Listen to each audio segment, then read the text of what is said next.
the United States Air Force Strategic Air Command, SAC to most people. It's the nation's long-range combat strike force of intercontinental bombers and ballistic missiles. SAC's mission, to be ready, round the clock, to respond decisively to the orders of the national command authorities in relation to any strategic threat on the vital interests of the United States. To maintain a ready, flexible stance, SAC regularly conducts command post and field training exercises, which test the ability of SAC forces to execute their emergency war orders.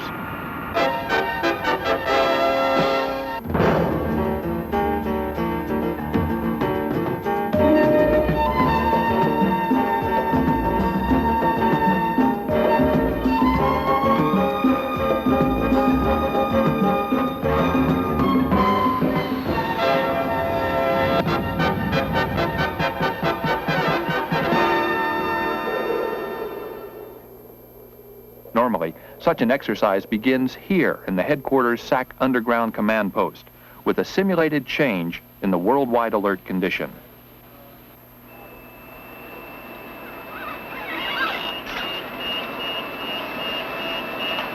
A coded message reflecting increased world tensions comes in from the Joint Chiefs of Staff through the National Military Command Center in Washington, D.C. Message. Sir, we have an emergency action message. Go ahead and process it.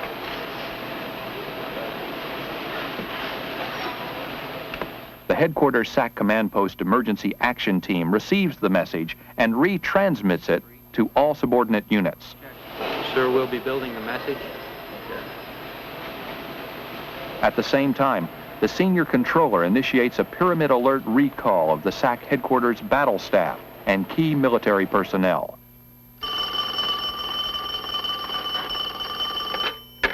Ellis? General Ellis, this is Colonel Grasson, the SAC Senior Controller.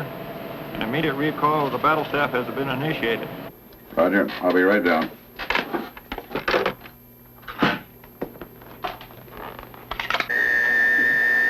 With the increase in the worldwide alert condition, SAC places additional forces on alert. Subordinate units receive the message directing a general increase in unit readiness. You agree? Yeah, I agree. It's retransmission. Let's go to battle staff recall. The emergency action message triggers the recall of battle staffs and key military personnel at the numbered air forces and at all operational units. 17. 17. 19. 19. 23. 23. You agree? I agree. Okay, so start notifications. Okay, I'll start with commander. Yes, sir, this is a recall of the battle staff Sir, only. this is a recall of the battle staff only. Battle staff members report to the command post immediately. 17. Reference time is 171923 Zulu. Any questions, sir? Thank you.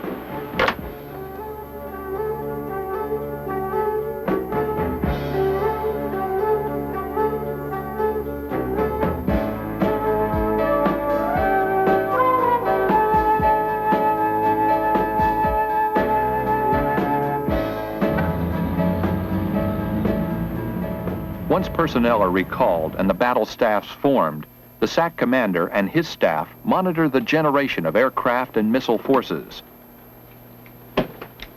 To manage these forces, SAC employs strict command control procedures to maintain contact with and control of combat crews and their weapon systems.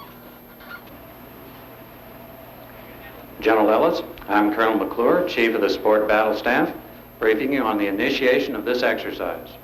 Shown on screen 1 is a list of significant events that will occur. The low-level routes and significant weather... Alternate battle staffs at the missile bases deploy to wing alternate command posts near the missile fields where they would continue operations if the main operating bases are destroyed. SAC's day-to-day alert force remains on alert and ready to respond to real-world situations. Under the increased alert condition, additional SAC bombers and tanker forces are generated and placed on alert with the day-to-day force. Generation of bombers and tankers means preparing them for their wartime mission, maintenance, fuel, ordnance, chaff. Bomber and tanker crews are briefed on mission profiles, tactics, communications, targeting, and safe passage procedures. A majority of the SAC missile force is on constant alert. Missiles in a training configuration and those down for maintenance are quickly generated to an alert status. To prevent infiltration and sabotage, SAC security police are specially trained to contain any situation that might threaten weapon systems on the ground. The increased alert condition calls for many decisions on the part of the SAC commander and his battle staff. Sir, based on the current situation, I recommend that we disperse forces to ready, standby, and civilian bases. Do you concur? Comment from the staff? I agree, sir. Concur, sir. Yes, sir. Concur.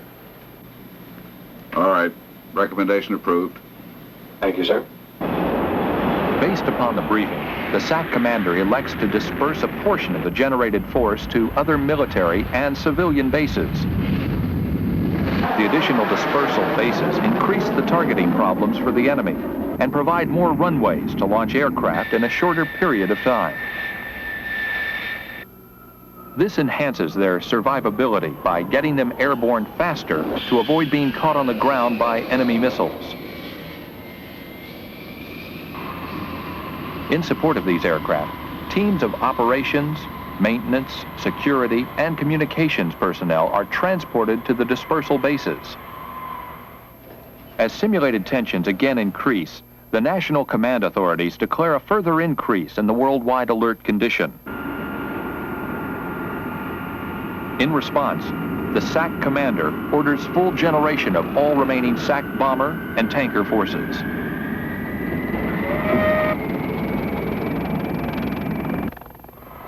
The Air National Guard and Air Force Reserve Tanker Force represents 1/5 of SAC's refueling support. Tasked to respond with the same precision as active SAC KC-135 units, their timely generation is crucial to the effective employment of the SAC bombers. Once the remaining force has been generated, some of those sorties are also deployed to SAC and non-SAC dispersal bases.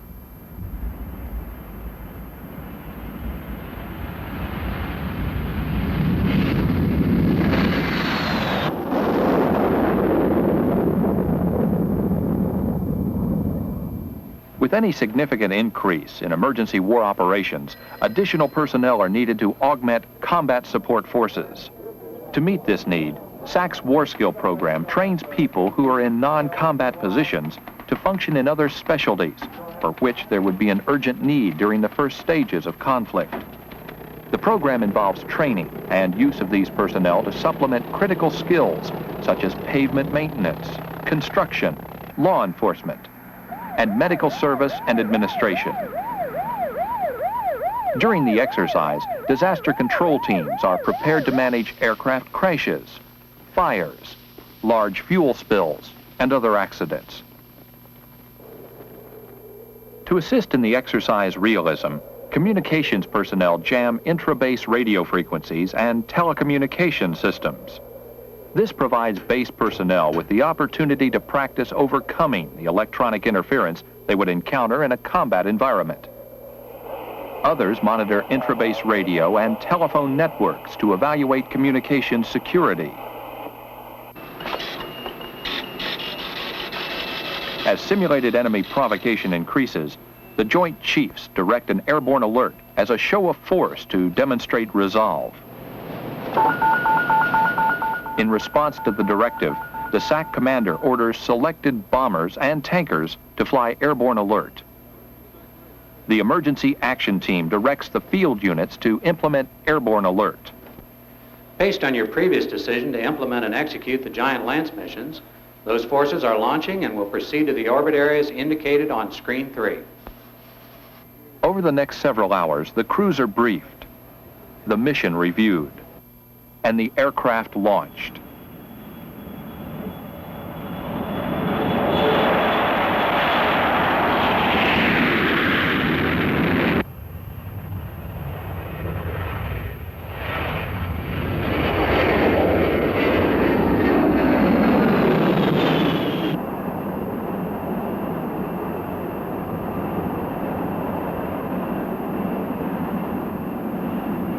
The The bombers, poised in forward position, highly survivable, able to respond quickly, hold in orbit, pending further direction.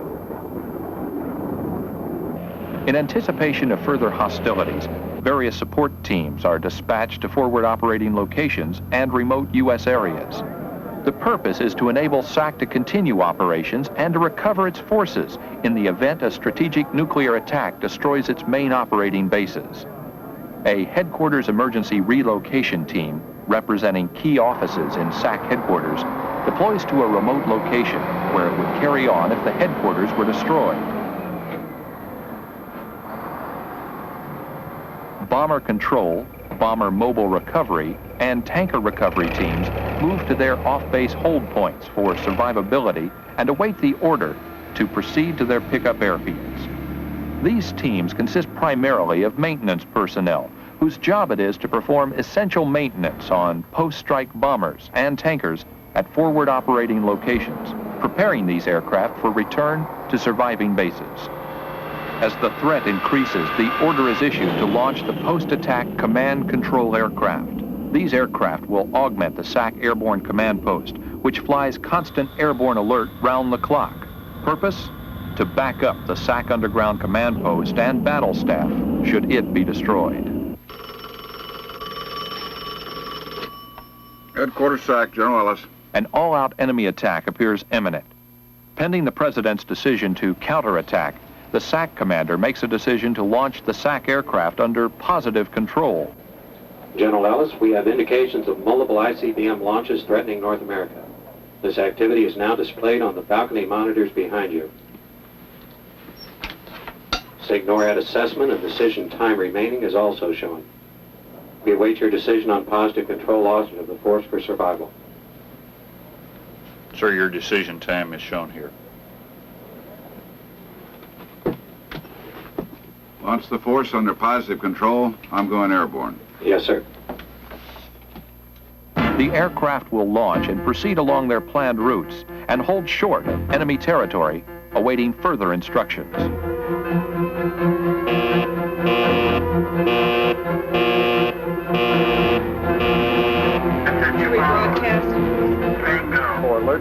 For alert force. Klaxon, klaxon, klaxon.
SAC commander's support aircraft launches to join the post-attack command control aircraft already airborne. Bombers and tankers use minimum interval takeoff procedures to get airborne in a matter of seconds.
Missile units accomplish selected checklist actions to improve reaction time in anticipation of a presidential order to execute. Bombers and tankers remain in their orbits, awaiting the order to strike or return. With the decision to launch SAC aircraft under positive control, the SAC commander has assured the survival of the bomber-tanker force. Now airborne, he is in direct communication with his tactical units and crews, and with the national command authorities. Support teams, previously deployed to off-base hold points for survival, arrive at their pickup airfields, where they will be airlifted to forward operating locations. Bomber control teams will act as forward command posts, directing the recovery of aircraft after the strike. Bomber mobile recovery teams will deploy with the control teams to recover post-strike aircraft at the forward operating locations. Tanker recovery teams will prepare KC-135 aircraft for their return to post-strike bases. The simulated enemy strike is confirmed. A mass missile raid on the U.S. is in progress. The order comes in from the President. Execute the retaliatory attack. Stand by, please. Message follows. Tango 6-3 Delta Yankee. Tango 6-1-7-2-3 Tango Delta 2-1-7-9er.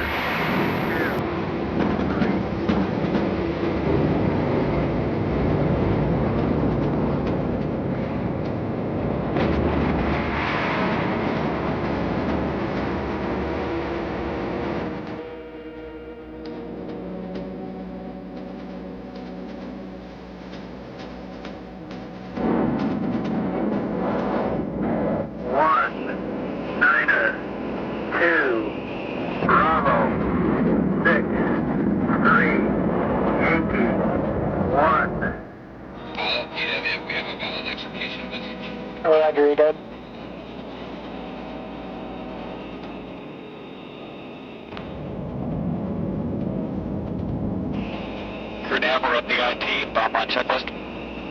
Pilot, center the FCI and keep it centered. Roger, centering FCI. Release configuration check. Special weapons lock-in. Indicators. Indicator lock. RCD. Connected light on. Brick. Satellite down. Master bomb control switch. On light on. Roger, Deb. Bombing system switch. It's auto. Bomb door control barrel rights. They're off testing.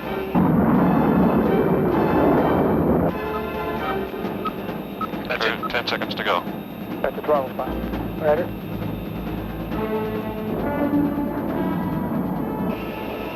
Bombs wipe out. Roger.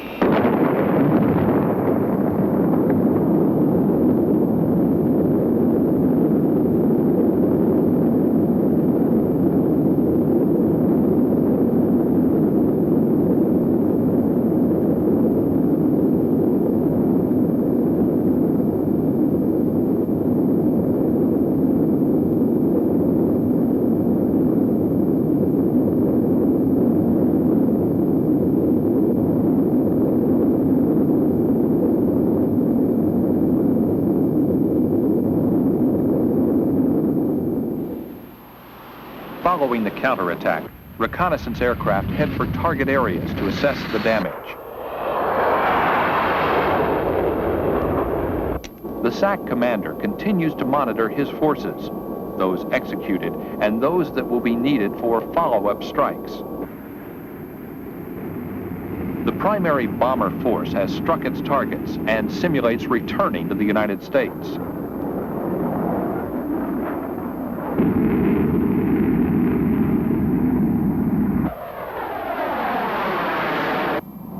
The post-attack command control battle staff directs returning aircraft to surviving main operating bases or to alternate reconstitution locations. At the surviving alternate locations, maintenance teams are in place and waiting to recover the bombers and tankers for a second strike or continued alert as required. The message comes in from the national command authorities. Hostilities have been terminated. Initiate recall procedures. To assure that all tactical elements receive the message, the Airborne Command Post uses every surviving communication system at its disposal to contact the scattered force. Hey, I got a message. Okay.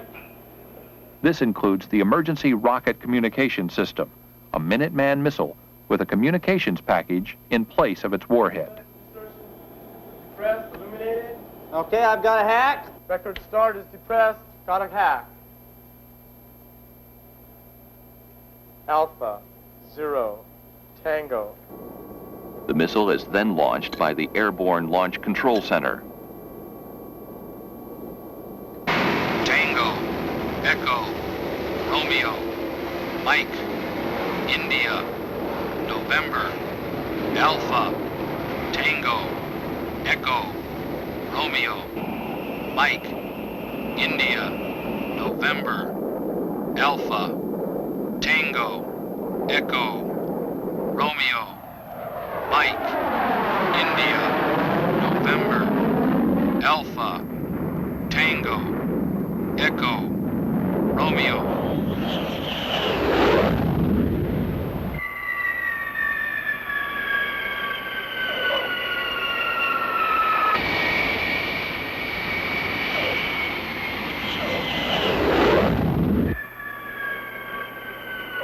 With the launch of the rocket communication system and return of all aircraft, Global Shield came to an end.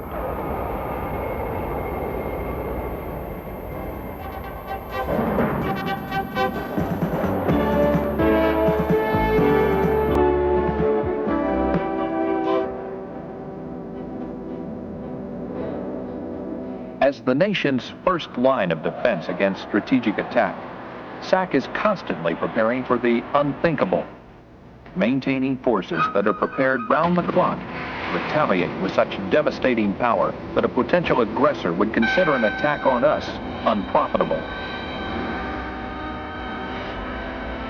It all adds up to readiness, our best and perhaps our only opportunity for survival.